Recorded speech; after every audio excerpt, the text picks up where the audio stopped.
Next question है what are the essential elements of demand. देखो इस मार्केट में जो डिमांड्स है तभी सप्लाई होती है। यदि हम लोगों को जो है बिस्किट की डिमांड है तभी जो है मार्केट में बिस्किट प्रोड्यूस हो रहा है। जिस दिन हमने बिस्किट खाना बंद कर देंगे उस दिन जो है इसकी प्रोड्यूस नहीं होगी। तो क्या है what are the essential elements of demand, ये बहुत ज़्यादा इंपॉर्टेंट है। तो पहला तो वही है डिज़ायर फॉर गुड्स, है ना। हम लोग जीन्स पहन रहे हैं इसलिए मार्केट में जो है जीन्स सब बन रहे हैं, तो पहले हमारी वो इच्छा होना चाहिए, ठीक है। तो पहला है desire for the goods, for the demand desire of any goods is essential. Demand होना बहुत ज़रूरी है। If a person does not have desire for anything, यदि उसको इच्छा नहीं है किसी चीज़ को खरीदने की, that it can not be turn into demand, तो यह फिर डिमांड में कन्वर्ट नहीं हो सकता। तो ये हमारा पहला पॉइंट था कि डिमांड किसकी होगी, जिसकी डिज़ायर्स होगी, इच्छा होगी। Sufficient means and the wealth purchase, ठीक है। अब हम इसमें देखते हैं तो जो है फरारी का जो शोरूम है वो इंडिया में नहीं है। तो क्यों नहीं है, क्योंकि हमारे पास वेल्थ टू परचेस नहीं है उस चीज़ को खरीदने के लिए। बायर्स की संख्या हमारे पास है तो सही, है ना। अंबानी खरीद सकते हैं, रतन टाटा जी खरीद सकते हैं, आदित्य बिरला जी खरीद सकते हैं, लेकिन जितना उनको कॉस्ट आ रहा है उतना यहाँ पर नहीं है। तो सबसे पहले जब कोई भी शोरूम खुलता है तो पहले वो ये देख लेता है कि वहाँ की पॉपुलेशन ये खरीद सकती है या नहीं। तो wealth to purchase, that is the second point. A person should have sufficient wealth, एक सफिशिएंट वेल्थ होना चाहिए and means to get goods, और गुड्स के मिलना चाहिए।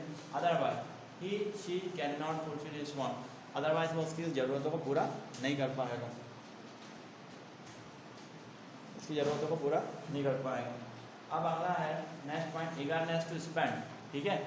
मुझको आईफोन लेना है, ठीक है, मुझको कार लेना है, लेकिन मुझ में वो ईगरनेस होना चाहिए, वो इच्छा होनी चाहिए। मेरे पास पैसे हैं, बहुत सारे पैसे हैं और सभी के पास रहते हैं, लेकिन उनके पास ईगरनेस होना चाहिए। यदि इच्छा नहीं है और मैं पैसे भी है तो भी डिमांड किसी काम की नहीं है। हमारे पास पैसे इच्छा करने की विलनेस भी होना चाहिए, और जो है उसको खर्च करने का ईगरनेस भी होना चाहिए, और पैसे भी होना चाहिए।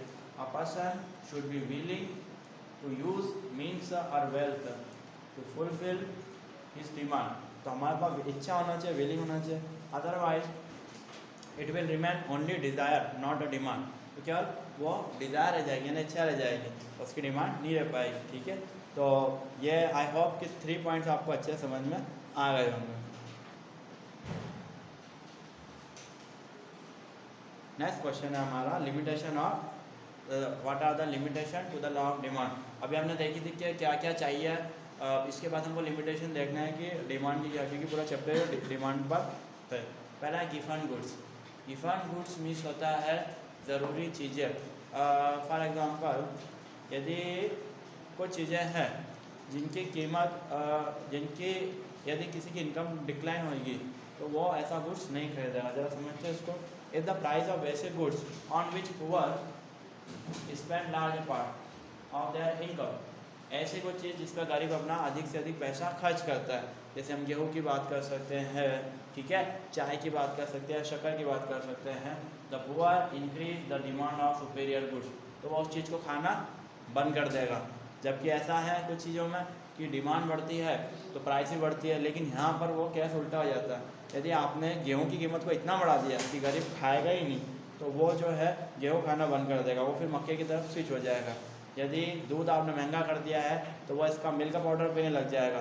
तो इस जगह पर डिमांड बढ़ने से प्राइस नहीं बढ़ेगी, क्योंकि एक बार एक बहुत बड़ा पार्ट है, क्योंकि हमारे दुनिया का 60% लोग पुअर है। तो यदि एक बार पुअर ने एक चीज़ को छोड़ दिया तो फिर उसकी कीमत और ज़्यादा कम हो जाएगी। So it demand also for. Second point ignorance of consumer, ठीक है। सेकंड पॉइंट है इग्नोरेंस ऑफ कंज्यूमर। यदि कोई अच्छी दुकान भी है और उसका जो दुकानदार आपको इग्नोर कर रहा है, आपसे रूडली बात कर रहा है, आपको सामान टाइम पे नहीं दे रहा है, तो मतलब कितनी भी अच्छी चीज़ है आप उसको नहीं खरीदोगे। तो यह एक लिमिटेशन है, ignorance of consumer. If the consumer is ignorant, यदि consumer ignorant about the rise in the price of good, he may buy more at the higher price.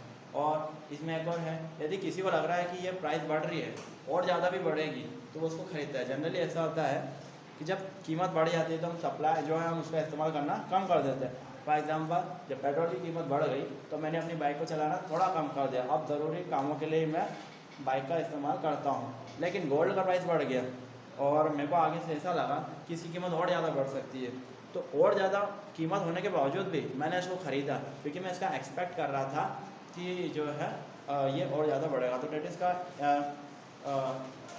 Ignorant of the consumer, so he may buy more at the higher price, तो मैं और ज़्यादा खरीदूँगा क्योंकि मेरे को ऐसा लग रहा है कि इसकी कीमत इन फ्यूचर और बढ़ने वाली है।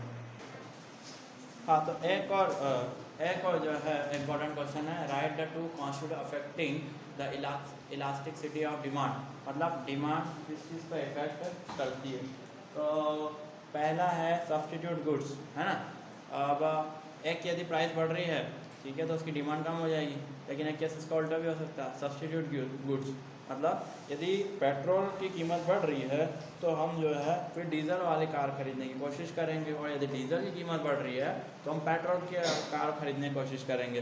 तो यह है इलास्टिसिटी ऑफ डिमांड। तो पहला सब्सटीट्यूट गुड्स, यदि सब्सटीट्यूट गुड्स सस्ता हो रहा है तो फिर उस चीज़ की कीमत कम हो जाएगी। यदि किसी वजह से लिम्का ने अपने प्राइस कम कर दिया है, 7 अपने प्राइस कम कर दिया है, तो लोग स्प्राइट जो पीते हैं वो भी अब 7 की तरफ आने की कोशिश करेंगे। सेम थिंग्स जियो की तरह से हुआ था, ठीक है। उसका जो है शुरुआती में जो डेटा पैक्स के रेट्स फ्री थे या फिर बहुत कम थे, तो लोग उसको अपने एयरटेल या फिर आइडिया को स्विच होकर इस तरफ आ गए थे क्योंकि सब्सटीट्यूट गुड्स काफ़ी इजी में अवेलेबल था। दूसरा proportion of income on commodity, हमारी इनकम का हमारे क्या प्रोपोर्शन है हमारे कमोडिटी। फॉर एग्जांपल पहले जो है मैं ऐसे ही कोई शर्ट खरीद लेता था, लेकिन अब मेरी इनकम बढ़ गई तो फिर मैं जो है मोंटे कार्लो की तरफ स्विच हो गया या फिर जो है लेवाइस की तरफ स्विच हो गया। तो इनकम का भी रहता है, जैसे जैसे इनकम बढ़ती है तो साइकिल से इंसान बाइक पे आता है, फिर इनकम बढ़ती है तो बाइक से कार पे आता है, और यदि फिर इनकम बढ़ती है तो कार में भी फिर वो वैरायटी ढूंढने लगता है।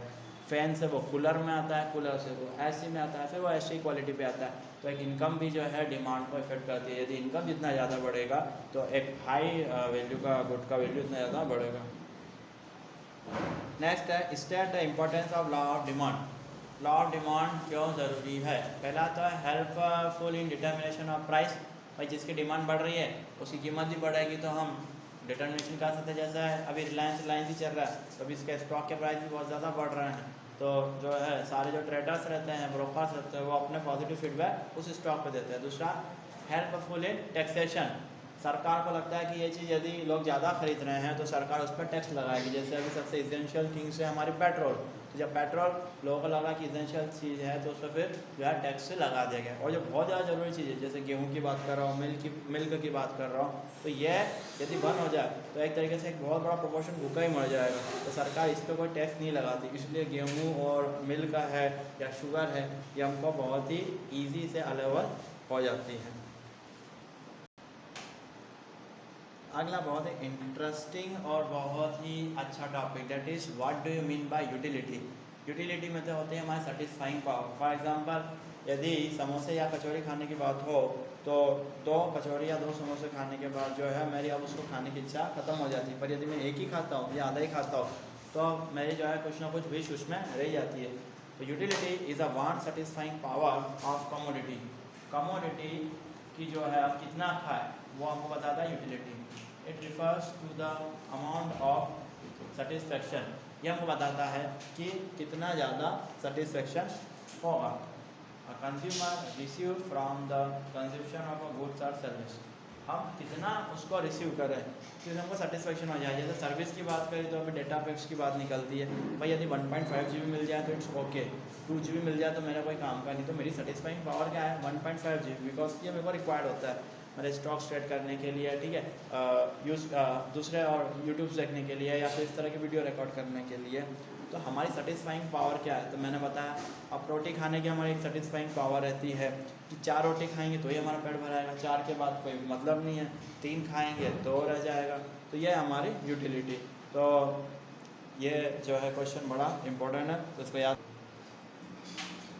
अगला और वेरी इंपॉर्टेंट क्वेश्चन है what is law of diminishing marginal utility. देखो साइकोलॉजिकल ये रहता है कि यदि एक ही चीज़ आपको बार बार खाने को बोलते हैं, फॉर एग्जांपल मेरे को सैंडविच पसंद है और यदि रोज़ रोज़ मुझको सैंडविच मिलने लग जाए तो मैं उससे बहुत ज़्यादा बोर हो जाऊँगा।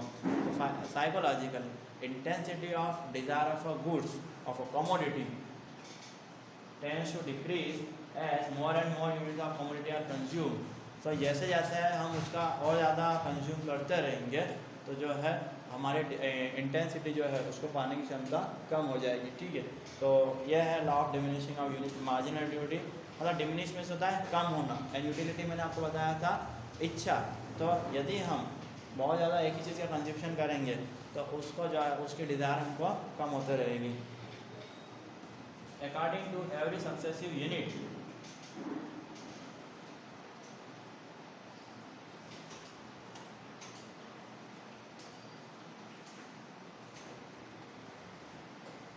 accordingly every successive units of a commodity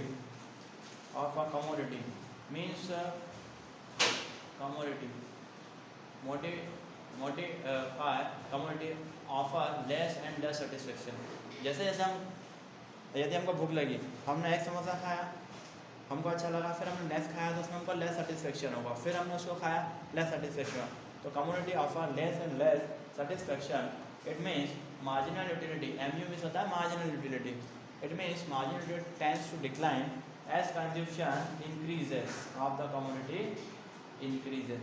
this is called law of diminishing marginal utility. ये अभी भी काम का है। यदि इसके बाद आप BBA या BCom सेलेक्ट करते हैं तो ये सेम टॉपिक, ठीक है, इस सेम टॉपिक आपको वहाँ पर आएगा। तो प्लीज़ इस टॉपिक को बहुत अच्छे से करें।